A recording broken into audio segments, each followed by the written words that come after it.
Thank you for tuning in to the GSMC Baseball Podcast brought to you by the GSMC Sports Network. We have a great show for you today. We'll be covering four different topics, and they are first just about the games that are on today with baseball, what's going on with spring training, just covering those, previewing those a little bit, even though they have started already. We'll be talking about them.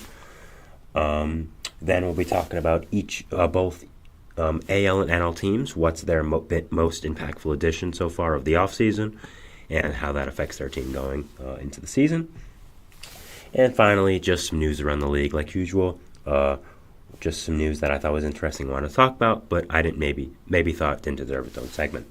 So now, before we do that, I would like to ask you to please like and follow the show.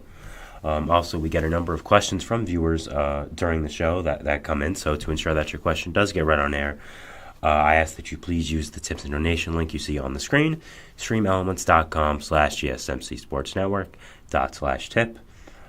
This puts your question at the top of the list so that I do see it, and it really does help the show, so thank you so much for that. All right, so we're going to be getting into our first segment here, which is what I talked about before, the games on today, and what's going on with that. So there are 4 spring training games on today. There's 6, actually. Some teams are playing, I think, minor league affiliate, but we're not going to really be talking about those. We'll be talking about the 4 games that are on with the MLB teams versus MLB teams. So, let's get it started. First, we're going to talk about the Royals Rangers and what to watch with that and what's going on with that. So, the first thing is just a live update of the game. It is 1-1 right now, with it tied in the bottom second, obviously.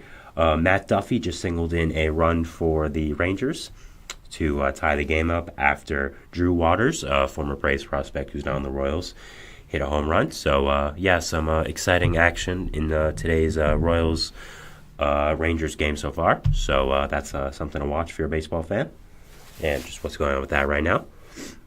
Some things to watch in the game, of course. So first, obviously, it is the first Rangers game after them winning the World Series. The team does look a little bit different, and it is spring training, so of course they're going to look different in spring training as well. But it's just to watch, how is that title defense going to start? How is that team going to feel? Are they going to feel, like, okay, this is it. We got to start defending our crown now. This is our season. It's our championship to lose. How's the team going to feel coming out for the first game? Next, continuing with the Royals. I've talked about him before, and I'll continue to talk about him because he is a beast. Wyatt Langford is playing today for the Rangers. If you've watched my a few segments of my show the past few days, I love Wyatt Langford, and I think he's one of the better prospects in baseball. Guy was picked at the top of the draft from Florida this year and just tore up AAA. That was, after he tore up Florida, which is why he was part of the top of the draft as well. He's so good in my opinion. I think he's one of the best prospects in baseball, and I'm super excited to watch him this year and with the Rangers. I'm really, really high on him. Spoiler alert, I have him winning Rookie of the Year, even though he isn't up yet. I do think he makes the team out of camp. That's how good he is. Getting to watch Wyatt Langford, to me or any baseball fan, should always be a treat. He's very, very good. He's, going to be part of the Rangers core for a long time. Him and Evan Carter are going to be man in the corners of that outfield for a little while now. So, I'd look at Wyatt Langford today and what's going on with him and how he's going to play. Before we get to the part of the Royals, this game is actually tied 1-1 with the bases loaded with no outs and Josh Smith at the plate. So we'll see if anything happens with that while we're on live right now. Going to the Royals, this is their first game of the season, of course. It's their first game after their big additions, adding all the big additions in the offseason, guys like Seth Lugo, Michael Wacha, Hunter Renfroe, Will Smith, those kind of guys. Even got John Schriebler a week ago around, who's a really good pitcher from Boston, who I think is going to help that bullpen a lot. So, just to watch that, see how the organization feels, see how players feel. Do they feel better about the team now? Do they feel, more proud to be a Kansas City Royal after the additions? Just how will that organization look different at all with putting a lot more stock into the team? Jake Brent, who is pitching for the Royals, just threw a wild pitch. So Sam Huff scored from third, so it is now 2-1 to Rangers.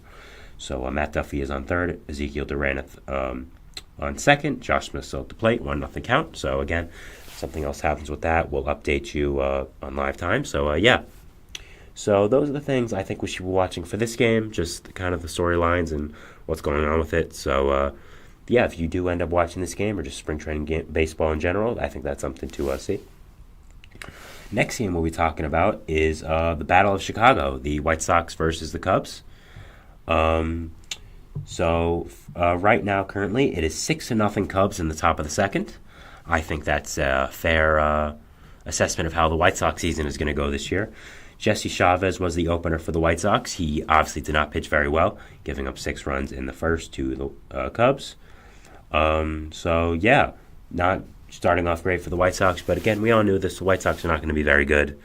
I don't think it's a surprise or anything. So obviously it is spring training, but I think it's just a reflection of how the season is going to go for the White Sox, which is not very well. Some things to watch here. First, the Cubs' young pitcher, Jordan Wicks, is starting. Former first-round pick for them. I think he's going to be pretty good, going to play a big part of that rotation for the Cubs. And as I say this, I believe he just gave up a home run to Tim Elko, so that's nice. But other than that, he was doing well before. Let's see, sorry. Yeah, Tim Elko homered for the White Sox, as I talked about how good Jordan Wicks could be. So that's pretty anticlimactic, but that's how baseball works, I guess. So yeah, I'm putting the home run aside. I'm very high on Jordan Wicks. I love his curveball. I think he's going to be a really good starting pitcher for the Cubs in the future. And even this year, he's going to play a big part of that rotation. So I'm really excited to watch him, see how he does perform, see how he plays. So yeah, I'm excited to watch that. I'm excited to watch him. The White Sox new additions are playing. That's another thing to watch. Obviously, it's not going very well for them right now, considering it is 6-1 in the second. But again, in spring training, everyone has to, get prepared a little bit. So the White Sox new additions that are playing are Kevin Pillar, Paul DeJong, Dominic Fletcher, Rafael Ortega, Martin Maldonado, Nicky Lopez, and the aforementioned Jesse Chavez, who obviously has not started out his tenure on the South Side very well. So yeah, those are some things to watch in the White Sox-Cubs game. Obviously, we just saw a homer. So, yeah, Dominic Fletcher just got a hit as well off Jordan Wicks. So I talk good about a pitcher, and this is what happens, of course. So Josh Smith just walked in the Royals-Rangers game before. So Marcus Semien is now at the plate with the bases loaded, no outs. So we'll see if he does any damage. I'll let you know. But going down now, we have the Padres-Dodgers game to talk about. It is currently 2-0 Dodgers in the bottom of the second. Freddie Freeman homered on the first pitch he saw, so that's a nice start to second game for Dodgers fans, and fans hoping to see Freddie Freeman continue his slugging ways as a first baseman. So yeah, obviously it was 14-1 yesterday, Dodgers. Not a very good start for the Padres. Joe Musgrove was starting as well, and it was a blowout, so that's not very good. Obviously, Padres fans are probably hoping this game goes better. So, yeah, I think that's something to watch. What's going to happen with that? Are the Padres going to rebound? We'll definitely have to see.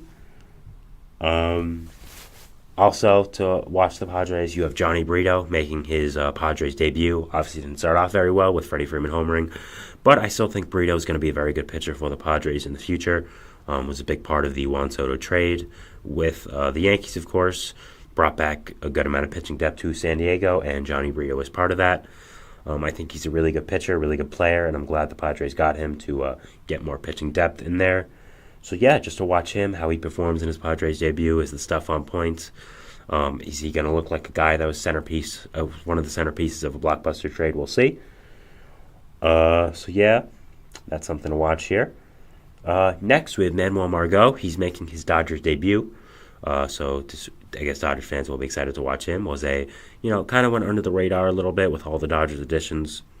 Was acquired with Tyler Glasnow in that big trade in January. I forget when it actually was, but yeah, gonna play a nice role for the Dodgers. Probably plays a platoon role with Jason Hayward, and also a fourth outfielder role as well, bringing some late game defense and speed to the mix.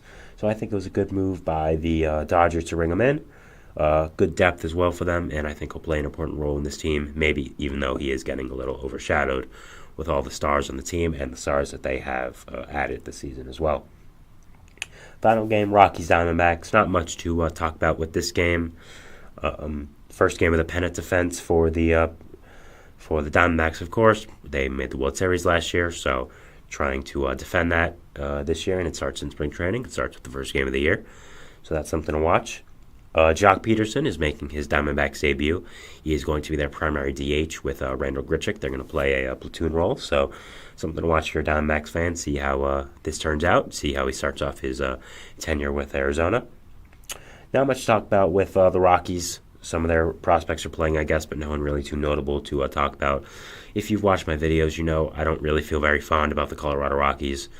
I think they don't know what they're doing. That's what I really think. They're just kind of there. So, yeah, I mean, not much to say about Colorado and what's going on with them. So, yeah, we have a few minutes, so we're just going to go over what's going on in the games right now, see if we can catch any exciting moments. I'm going to take a swig of water, but then we'll talk about it. Sorry about that. Also, wanted to mention at the last episode, at the end, but I forgot. Sorry if I was sneezing a little bit or doing anything like that last episode. I am a little bit under the weather, so if that came out on the mic, I apologize. I tried doing it a little bit away from the mic, but if it did come out or I sniffled as well, I do apologize if it disrupted your listening time, so sorry about that. But moving on here. So Diamondbacks, Rockies, just nothing going on as I expected. Again, kind of just an irrelevant game. We don't really know what's going to go on with that. No one really kind of cares. Diamondbacks fans probably care. Rockies fans, I don't really know. So Royals, Rangers, and Evan Carter just hit a sacrifice fly. So Rangers are on the board now 3-1. Their former pitcher Cole Reagans is in, so he's pitching against his former team. My guy Wyatt Langford is up, so we'll see if he can do anything good against Cole Reagans. The White Sox, they have scored a run. They scored a run before. It is 6-1 now still. So after that, Dominic Fletcher singled. Rafael Ortega grounded into a force out, and Martín Maldonado reached on a fielding error by the pitcher, Jordan Wicks. Nicky Lopez is up now with men on first and second with 2 outs. Maybe trying to get this game back into contention with the White Sox. Obviously, he's not a big power hitter, but maybe can do something here. Obviously, he was acquired from the Braves in that Aaron Bummer trade, so we'll see what happens with that. So yeah, we're just waiting on Wyatt Langford and all these guys to see what happens here. So yeah, just going over what I was talking about before.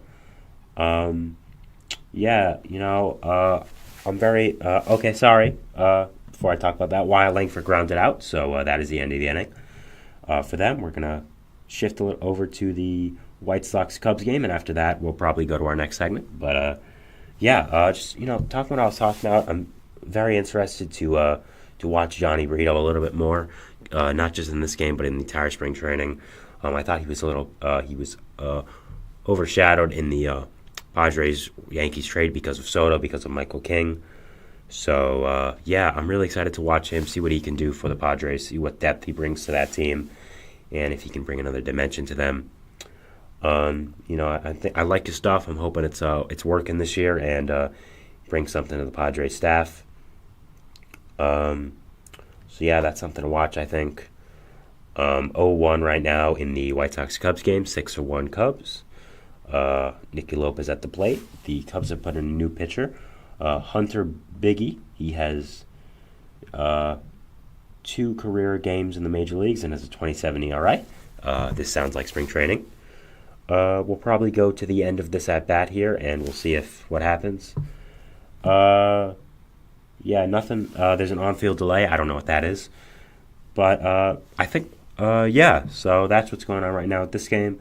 But again, what we talked about, just going over this segment, is Royals Rangers, what's going on with that, who to watch as the game continues to go on. We'll update all these games as I'm on live, and I'm sure audio listeners can hear it as well. The Battle of Chicago, the Cubs and the White Sox, what's going on there, and what we're talking about the game right now, of course, 1-1 count, and just to watch all the White Sox additions as well as the Cubs. Padres Dodgers, kind Can the Padres bounce back after a rough game yesterday? Johnny Brito, I've talked about him a few times now. Manuel Margot, can he do something in his Dodgers debut and make Dodgers fans hopeful for his season this upcoming year? And Rockies Diamondbacks, just the first game of the Diamondbacks, definitely not the Rockies. The Diamondbacks title defense for the NL, and seeing what happens with that. Rafael Ortega just stole third base for the White Sox. It is now a 1-2 count with Nicky Lopez at the plate. We'll see if anything happens here, and then we'll probably go to break. 2-2 count now. Going over the other games quickly right now. 2-0 Dodgers. Man on first and second for the Padres with Tyler Wade at the plate, so maybe they'll do something while I'm going to break. We don't know. Nicky Lopez still at the plate here.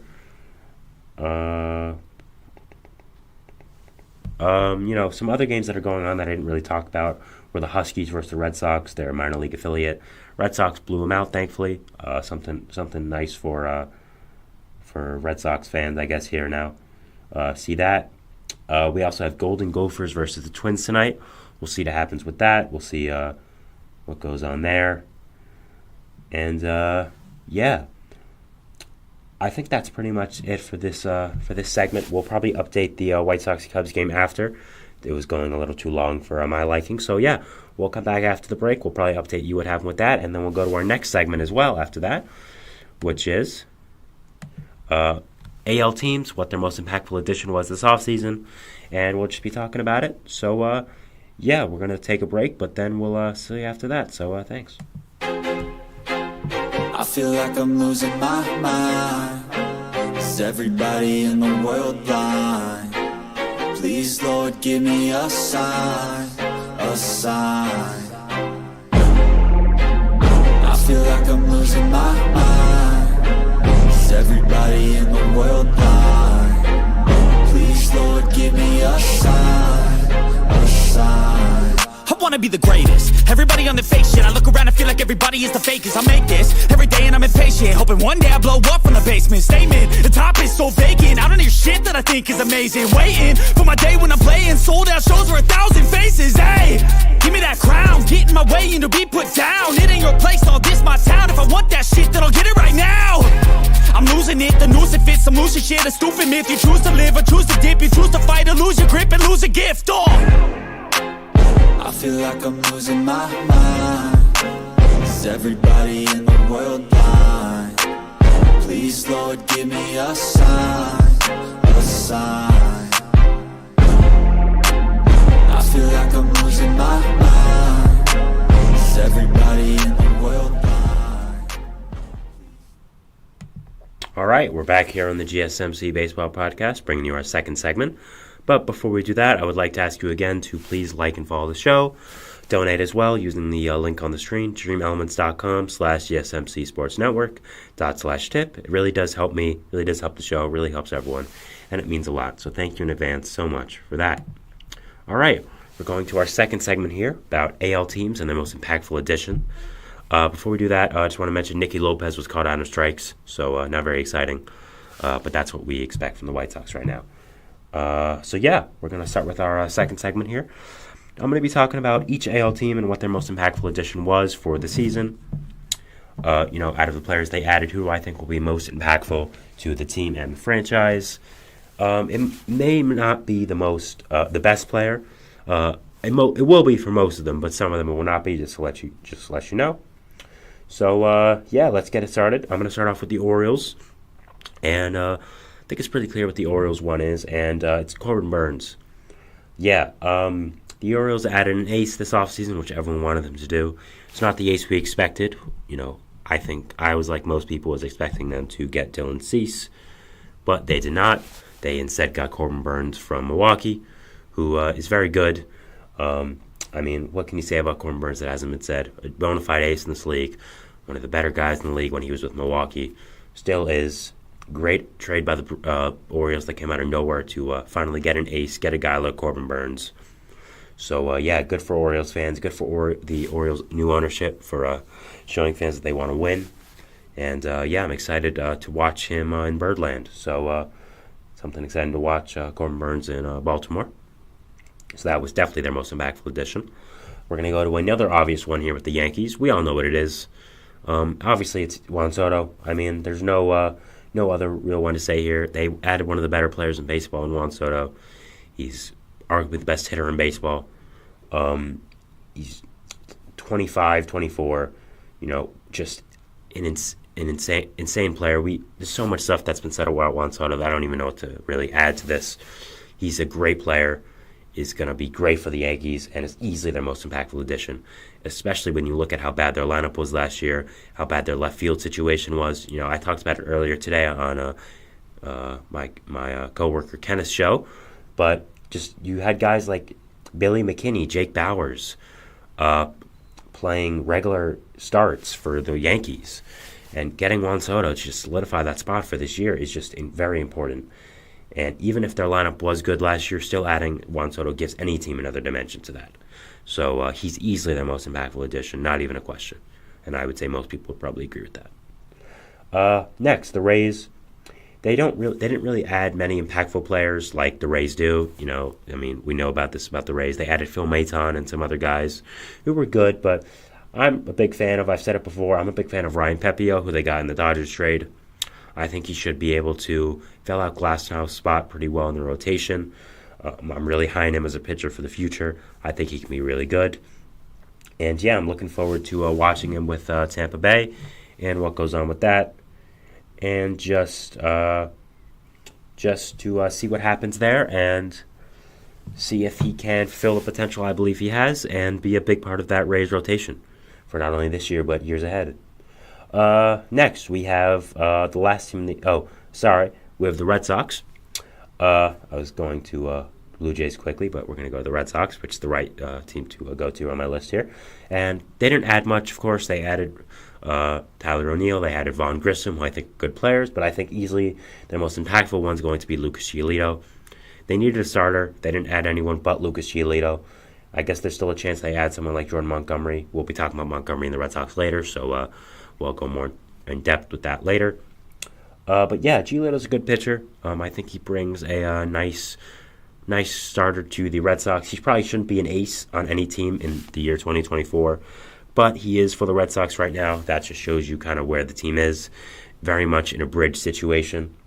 He's going to be an impactful player, but I'm just not sure about his long-term fit on the Red Sox and how well he plays into their entire offseason because they didn't really do much.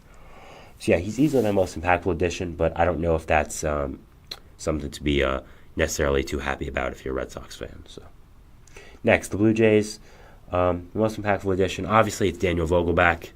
That's a joke, obviously. It's not Daniel Vogelbach, but it was nice that they re-signed him and added him again. The Blue Jays have had a very interesting offseason. We had thought at one point they were destined to get one of Juan Soto or Shohei Ohtani. Instead, they didn't, and they settled for guys like Isaiah Connor Falefa, like Yariel Rodriguez. Both are good players, but I don't think they're guys that immediately get you into championship status or are going to win you a championship single-handedly. I thought their most impactful addition, though, was Justin Turner. I think he fills out that DH spot for them really well. You're going to lose Brandon Bowden for agency most likely. We don't know where he'll go yet, but yeah, I think bringing in Justin Turner really fills out the DH spot quite well. He had a great season with the Red Sox last year. He's a veteran bat who brings, from what we've heard, a nice presence in the clubhouse. So yeah, I like the fact that they solidified their DH spot with Pop-Tart. I like the signing for the Blue Jays, and I like what it brings for them. So next we have Cleveland. They did not make many moves, as is the Cleveland MO, as they are a smaller market team, and they're owned by one of the Dolans. And if you're a basketball fan or a Knicks fan, you definitely know that the Dolans don't make many moves because they're not great owners. But yeah, looking at the Guardians, really the only one you'd have to say here is Austin Hedges, which is embarrassing for the Guardians. I mean, he's a backup catcher who used to play for the team. He is a valuable player for contending teams because he brings great defense, great framing, probably the best framer in baseball. But man, he just cannot hit, and this should not be your most impactful addition if you're a team. I mean, I was debating putting Carlos Carrasco here in 2024. Like, that's how underwhelming of an offseason Cleveland has had. And I understand that they're not necessarily trying to go all out, but you have to make some kind of move, right? And I just don't know if Austin Hedges is that. So it's a fine move, but it shouldn't be the guy that you're basing your entire offseason success around. So, yeah. The Tigers, they made a good amount of moves this offseason, a lot of them geared toward pitching. They added a hitter yesterday in Gio Urshela, so that's something. But their most impactful addition, in my opinion, is a pitcher, and it is Jack Flaherty. Jack Flaherty had not great seasons with the Cardinals after starting his career out very well, dealt with some injuries. Got traded to Baltimore, didn't really help as well, but the Tigers signed him to a one-year deal, hoping that he would get his value back up to where it once was with the Cardinals, being one of the better pitchers in baseball. I'm not a huge fan of the signing, but I think the Tigers know what they're doing over there. They have a good organization. They run it well. So, I'm excited to see if they can fix Flaherty, and he brings a nice addition to that pitching staff that could use a veteran arm. So, I'm excited to watch Flaherty, and he's definitely their most impactful addition.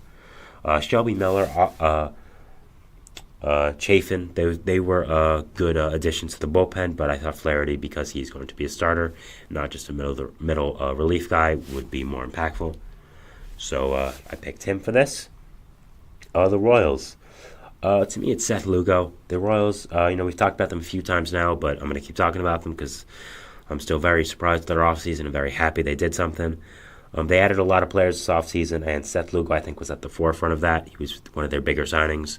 We knew about a lot of teams interested in him, and the Royals got him. He brings a really nice pitcher to that pitching staff, a young pitching staff that needs kind of a veteran arm. Lugo signed as a starting pitcher with the Padres last year, worked out really, really well, and now got himself a nice contract with the Royals, 3 years, $45 million. And I think it's a good signing for the Royals as well. I think he's going to very, very much be impactful for them. Be very good. And, I'm looking forward to what he can do with the Royals and how he performs and what goes on there and how it goes, how his tenure in Kansas City goes. The Twins, they didn't make many moves this offseason because they didn't really need to. They had a lot of young players to just fill out the spots that left in free agency. But one of the moves they didn't make was Carlos Santana, which I did like. I think he brings a nice platoon presence to the DH spot. He can hit lefties really well. Brings a veteran presence to that lineup. Seems like he's always hitting no matter what team he's on. Just a good, solid veteran bat you can rely on. I thought it was a good addition for the Twins, and I'm happy they did it. And again, I think it's a nice move that is nothing too crazy, but brings some nice depth to the Twin Cities.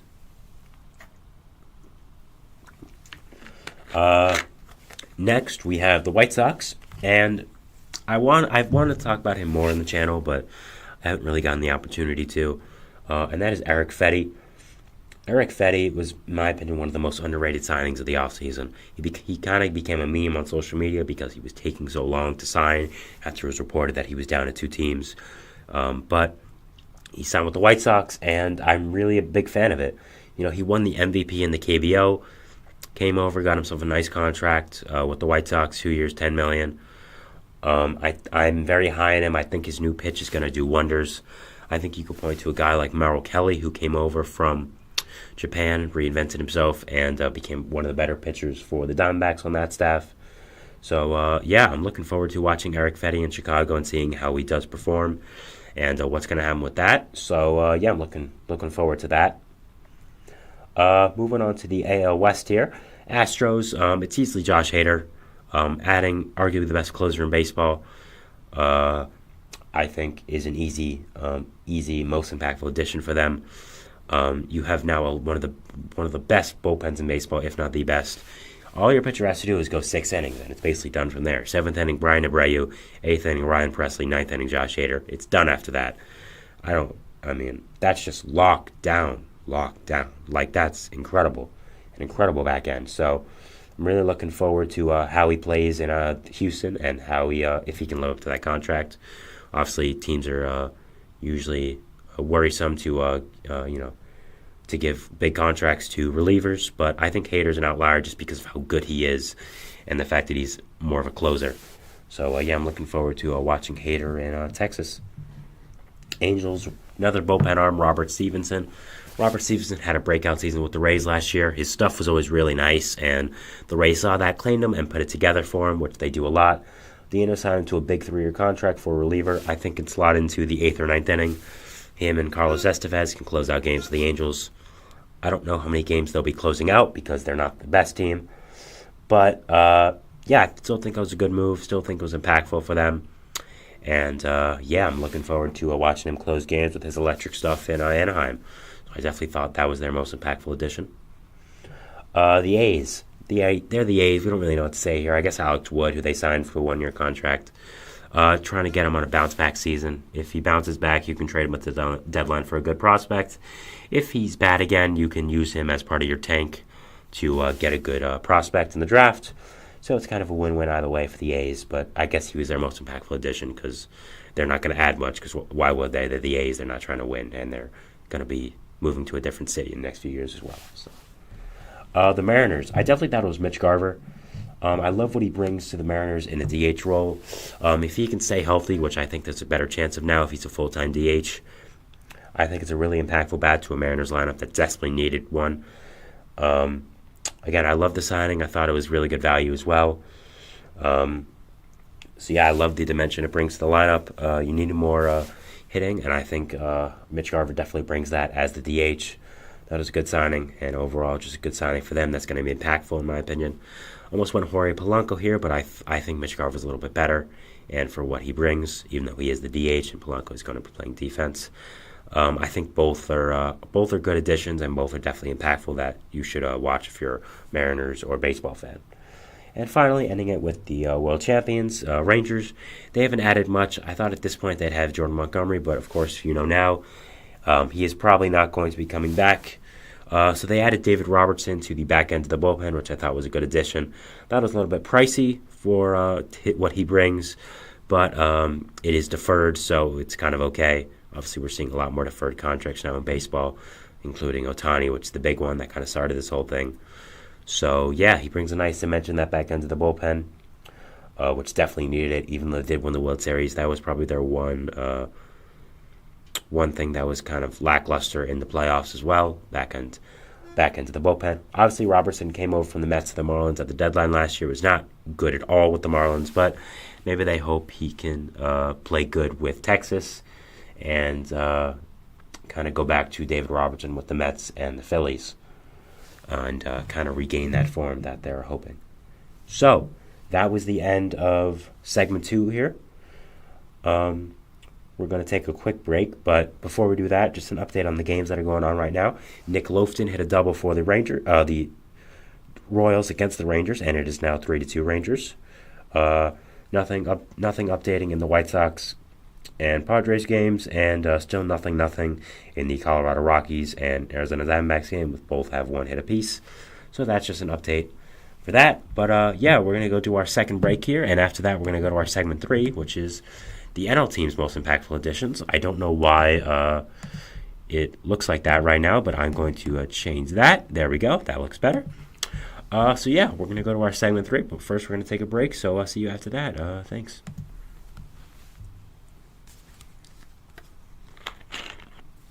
For the best and latest podcasts available anywhere, go to the podcast app on your cell phone and type in GSMC to access free content-rich podcasts on health and wellness, book reviews, sports, entertainment, relationships, social media, movies, technology, finance, and even weird news. Subscribe and download the GSMC Podcast Network's family of shows, available everywhere podcasts are found. All right, we're back here on the GSMC Baseball Podcast, bringing you our third segment. And our third segment is going to be like the last one, which was AL team's most impactful addition this offseason. We're going to now be doing NL team's most impactful addition, and what's going to go on with that. So, I think let's get straight into it. I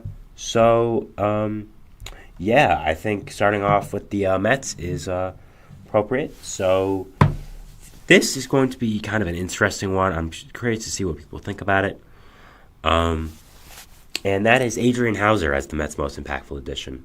Now, the Mets did not add many big names. They added guys like Harrison Bader, Sean Manaea, Luis Severino, Shintaro Fujinami, guys like that who were good players but kind of just around the edges, helped the depth of the overall team. And Hauser definitely is part of that as well. But I think when you just look at most impactful for the team, I definitely think it is going to be Adrian Hauser. Adrian Hauser is definitely the worst of the pitchers I mentioned. They got, even with Senga being out, he's still probably the 5 starter in that rotation. But I think he brings an element to the Mets that no other pitcher in the rotation can, which is just stability. I mean, this is a guy that consistently throws innings, maybe not the best ERA, but still a respectable one that gets the job done, that eats innings at a good amount. And I think that's something the Mets really need. Manaea, Senga, we already saw it, Severino, Quintana, they all have injury risks, and they all have risks of their own. And I don't really think Hauser does. I just think he's a good, stable number 5. And I think when looking at impact of this year, I think Hauser is going to be the most impactful simply for the fact that he is going to throw consistent innings most likely and just be a consistent force in that Mets rotation. Now, of course, as I say this, he'll probably get hurt because of what's going to happen with that. But I'm still hopeful for Hauser and what he can bring to the Mets. The Braves did not add much this offseason simply because they don't really need it. They have an amazing team already. But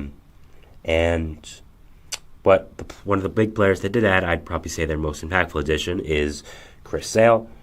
The Braves need another starter.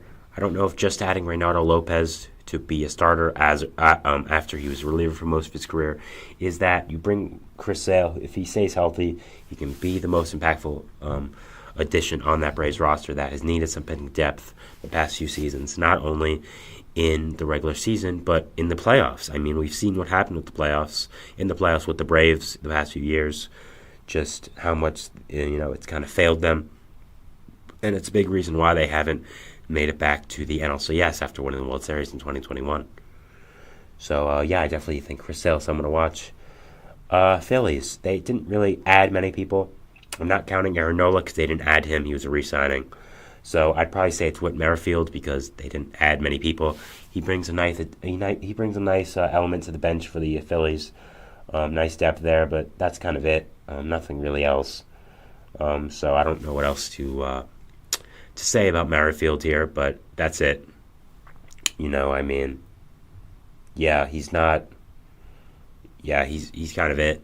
Phillies haven't done much in adding people, so we'll see what happens with that, and we'll see how Merrifield performs with Phillies. The Nationals, again, a team that hasn't added much, but why would they? The Nationals are not very good at baseball. I think Nationals fans would be the first ones to tell you that. Definitely the biggest addition, though, is Joey Gallo. I like the process of the move they're doing here, signing a guy who used to be really good, giving him a starting role, seeing if he can get his form back, become the player he once used to be. Gallo is really good. He was really good, but maybe the Nationals see something in him that they can bring back the Joey Gallo of Texas in him. And if he's good, you can either build around him and make him a big part of your core, or you can trade him at the deadline for a nice prospect. We'll see. I like the addition of Joey Gallo to the Nationals and what it brings to them. And finally, ending it off in the NL East with the Marlins and a guy they just added yesterday, which was their only Major League signing, and that is Tim Anderson. Not much to say here. I talked about it a lot last episode when it broke. So, if you want to check out that, check it out. It'll be up there, and I'll probably put it at the end of the video of this clip on YouTube if you want to check out my thoughts on Tim Anderson and other signings. He brings a nice shortstop to the Marlins, nice consistent everyday guy in a low pressure environment, so that he can kind of get his career back on track in a place that there aren't as much expectations and things like that, for him to quietly try to rebound after his horrible season last year with the White Sox. So not really anything else for the Marlins because they haven't done much. But for the things they have, I did like the Tim Anderson signing, and I think he's definitely going to be impactful for the season for them. Moving on to the NL Central here, we have for the Cubs, Shoto Imanaga. They didn't really add much to the Cubs. They added Michael Bush on a trade, Nectar Neris, free agent signing. Craig Counsell is a manager, but I'm not really counting him. Imanaga has some question marks, of course. He had some stuff with his physical go down, and there are some question marks from Japan, like his home run problem.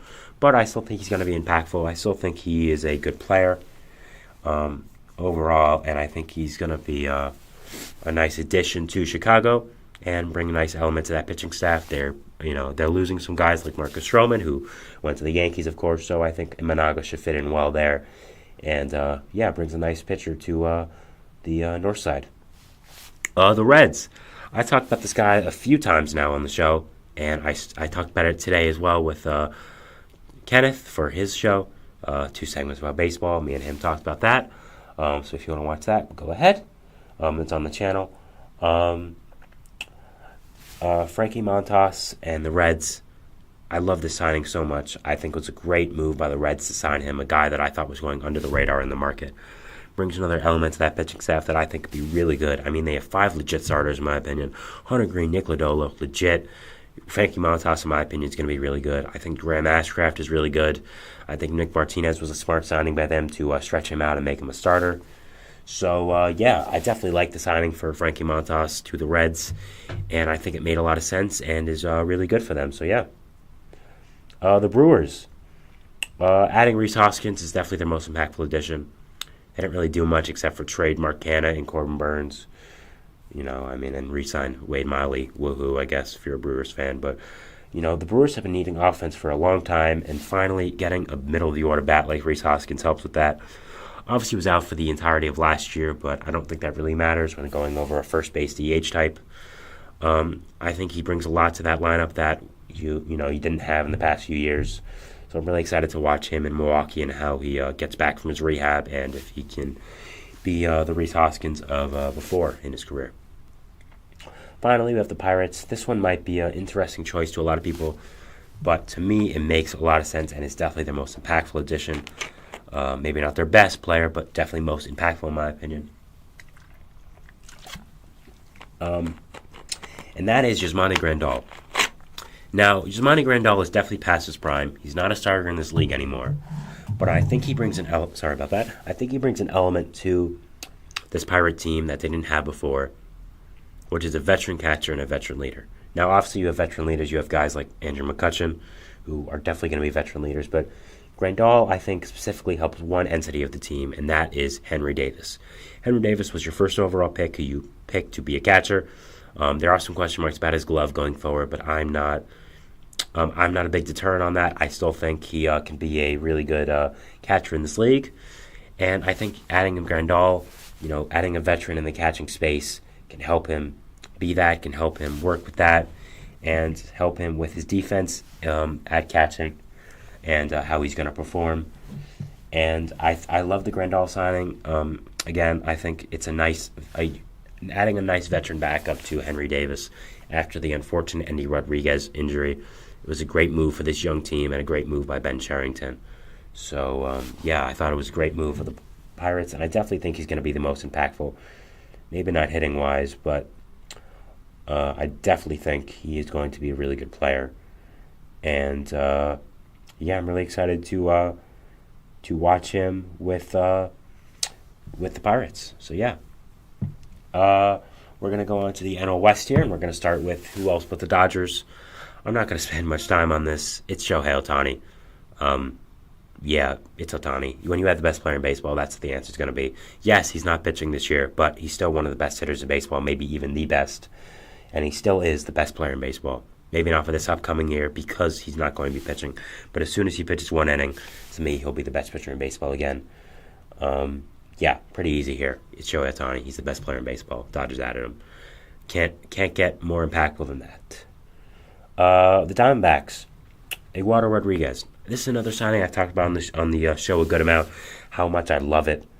I thought it was a great move by the Diamondbacks to bring in a guy like Eduardo Rodriguez to solidify that rotation a little bit more. I think he's going to be really good with them. He had a good season with the Tigers, bouncing back after a rough first season where he dealt with some personal issues as well. So, I think a top 3 of Zach Gallen, Merrill Kelly, Eduardo Rodriguez, that can play with anyone in this league, man. Bringing in even guys like Brandon Pfaadt, who can be the number 4 guy. I'm really a big fan of this Eduardo Rodriguez signing. Also the future as well. Merrill Kelly's getting older, so you can just, when he does eventually leave the team or maybe even retires, you can slot in Eduardo Rodriguez as the number 2 guy, and it's kind of a seamless transition. So, yeah, I'm a huge fan of this Eduardo Rodriguez signing for the Diamondbacks, and I'm just a fan of what it brings as an element to the team. The Padres, it's Michael King, pretty easily. He was a big part. He was the main part of the Juan Soto trade for a reason. He's a really good pitcher. I'm really high on him as a starting pitcher with the Padres. I think they are as well. The Yankees made him a starting pitcher for a reason. They thought they could get something out of him, and by doing that, they got Juan Soto. So, yeah, I think it's a nice little butterfly effect to watch if you're a Padres or Yankees fan.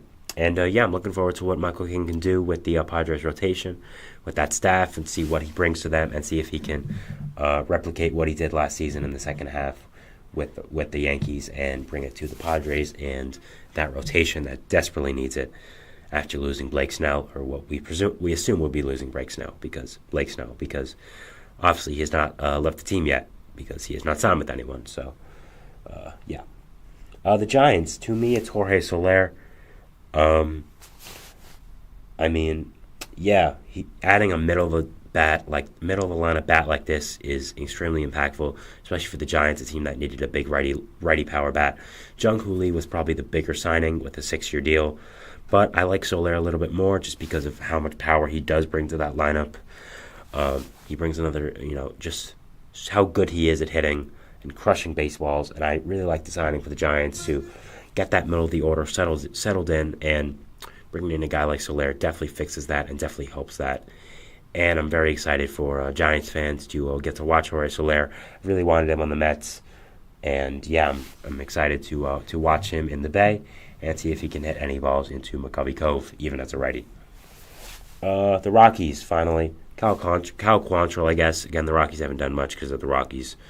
Nice little pickup from the Guardians, who let him go after some not great seasons after a nice start to his career. So, yeah, we'll look forward to see if the Rockies can find a nice young pitcher in Colorado with Cal Quantrill. I doubt it because it's Coors Field. People usually don't play very well in Coors Field if you're a pitcher because of the altitude and all that. We know this already, though. So it's really the only addition the Rockies made that was notable, so not much to say about this. So, yeah, that's our third segment here. We talked about NL teams and what their most impactful additions were. I'm going to go to a break, but first we're going to talk about what's going on in the spring training games. And from last I checked, nothing has really happened, so nothing to mention here. So, yeah, we're going to go to break, and then after that, we're going to be talking about our third and final segment, which is going to be... our fourth and final segment, sorry. News around the league, and, yeah, just what's going on with that. Some general news stories around the league. And, so, yeah, we'll talk about that after break, so we'll see you then. Thanks.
All right, we're bringing you our fourth and final segment here, which is going to be about news around the league, just what's going on right now, and some things to talk about here, and what's going on with that. So let's get it started here.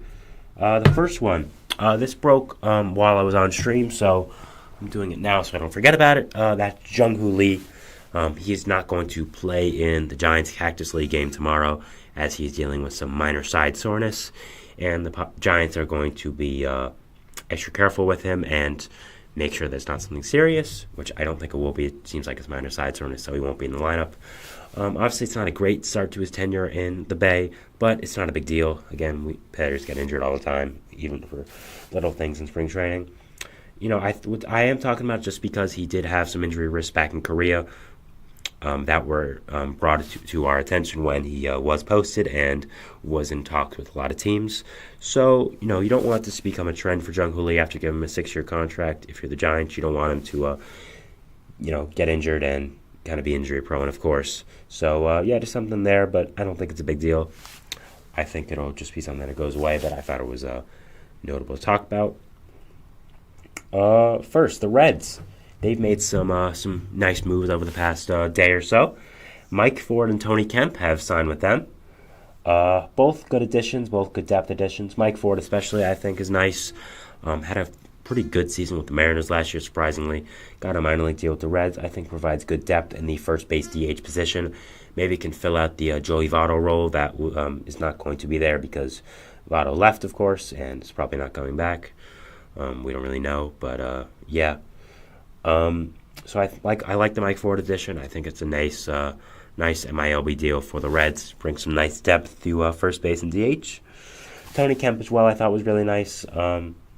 Brings some nice middle infield depth. Not that the Reds need any more middle infielders, believe me, but it's nice depth and it's a nice signing. I know a good amount of teams were interested in him actually, so good for the Reds to get him.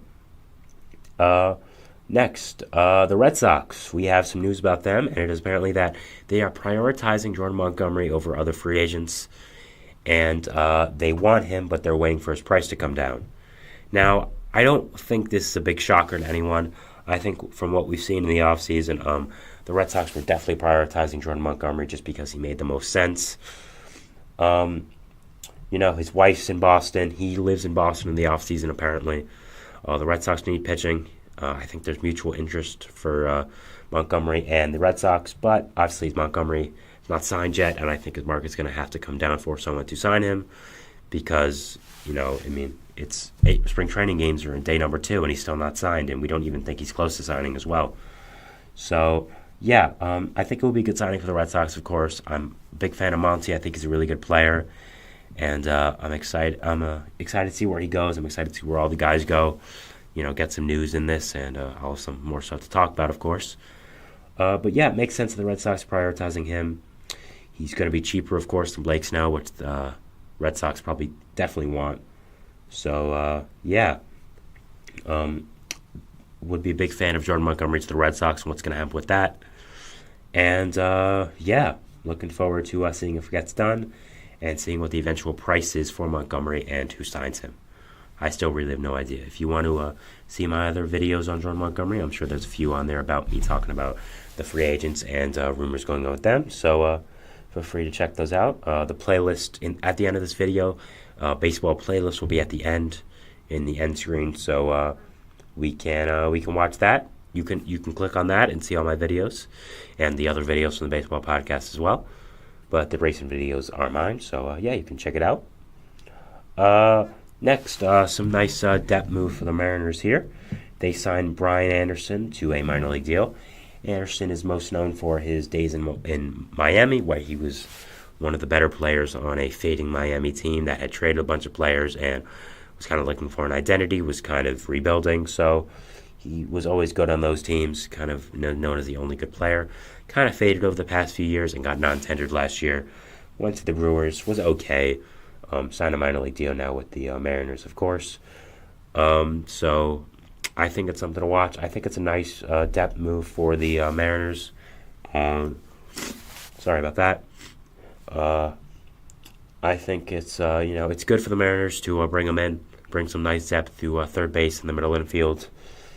And if he can get a little bit of what he was in Miami, I think it's a nice move for the Mariners. And nice to prioritize getting players like this, like Brian Anderson, who are on MILB deals but have shown proven success in the major leagues. And what's going to happen with him. And I like the... sorry about that again. Hopefully that goes away. And a nice move for the Mariners. Also, Vladimir Gutierrez played with the Reds the past few years. Just a nice depth pitching signing for the Mariners. Nothing really else to say here. Just good depth signing for the Mariners with good pitching. They have a lot of good pitchers, but you can always use more depth, and I think Gutierrez is nice depth. Austin Nola, he went to the Royals. He signed a big league deal with the Brewers this year, but after the Gary Sanchez signing became official, the Brewers let him go to seek other opportunities, and that's what he did, immediately signing with the Royals. Brings some nice catching depth to that young Royals team.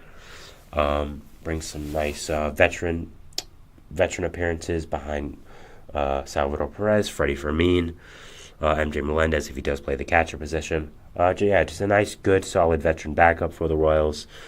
I like what he brings, and I think it was a good signing for them. And a good move in general. So, nothing else to say there. I think it was a good move for the Royals, and I like the moves they made, and I especially like the depth move they made here with bringing in Mr. Austin Nola. Sorry, we're going to take another swig of the water.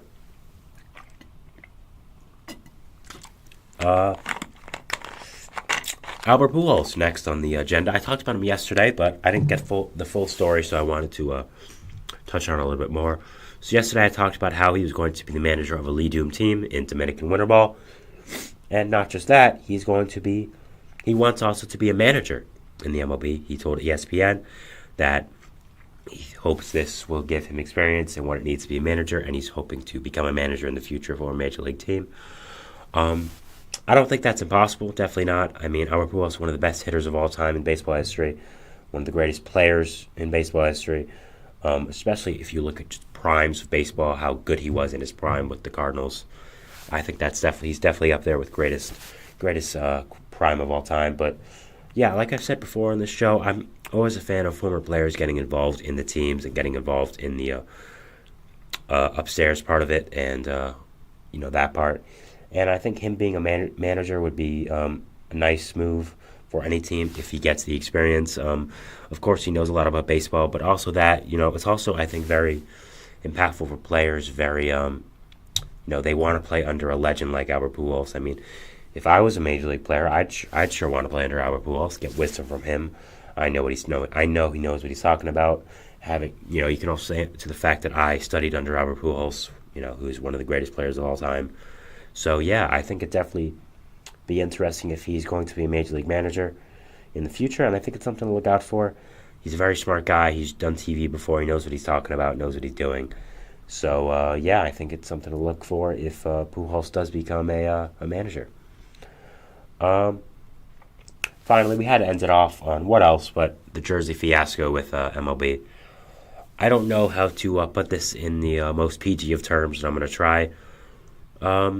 The pants that Fanatics has made for the MLB season and their new jerseys, they're see-through. So you can see through the pants and see things that are under the pants, if you know what I mean a little bit. It's not... it's not very good, not a very good look for MLB and Fanatics especially.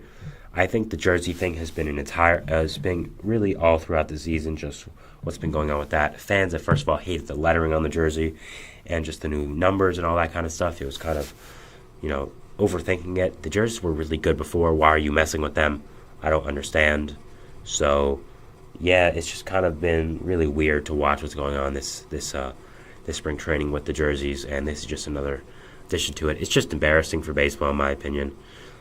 Rob Manfred has to make some sort of statement saying, this is unacceptable.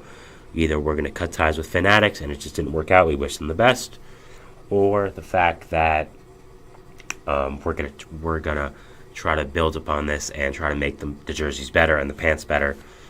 It's just not a great look for MLB with what's going on right now. So yeah, just the whole jersey thing. Started off with the lettering, and I'm now going with this with see-through pants. It's just crazy to me how Major League Baseball can still do this. And yeah, it's just not great. And hoping MLB fixes it, because it's kind of putting a damper on what should be an exciting season. There's so many fans distracted by the jerseys and just that whole situation with what's going on with it. So yeah, just to recap a little bit, I talked about Mike Ford and Tony Kemp, them going to the Reds. I like the depth signings for the Reds and what it means for them, what it means for the team going into next year. The Red Sox and Jordan Montgomery, I think it makes so much sense on paper. Should have happened already, with how much sense it does make and where the Red Sox want to be. They need to sign a guy like Jordan Montgomery, and prioritizing him makes sense. Yet if you can get his price down to a really great price and kind of a lot less than what you were expecting because of the way his market has fallen, I think that would be a great move by them and a great decision to make. I like the Brian Anderson depth move for the Mariners. If he can regain his form back in Miami, I think it'll be a really good move. And I just think it's nice depth for the Mariners, and I think these are some moves smart organizations do. Same with Austin Nola. I like what he brings to the Royals' young team and a veteran presence, especially at the backstop position. So, yeah. Albert Pujols and him being a manager, I would love to see that in the future.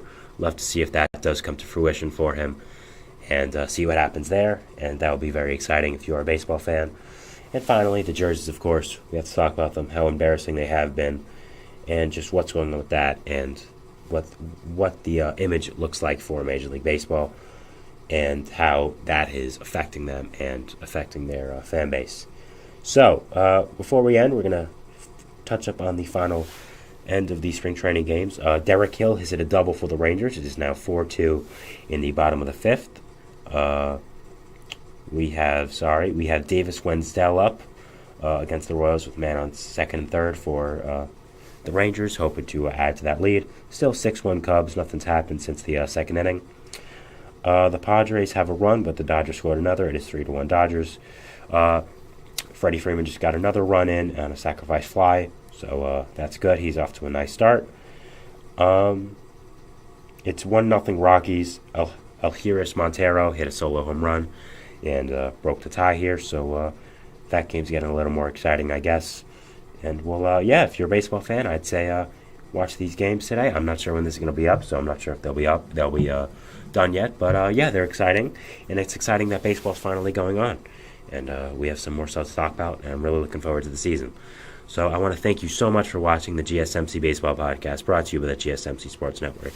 Your support has meant a lot, and I'm hoping to start my second week off with this with some news. So come on, baseball, give me some news over the weekend. Yeah, follow us everywhere we have content: Facebook, Twitter, Instagram, TikTok, all that good stuff. Yeah, thank you for supporting the show. Thank you for supporting the network, and it is really appreciated. So thank you so much, and we'll see you on Monday. So thanks, and bye.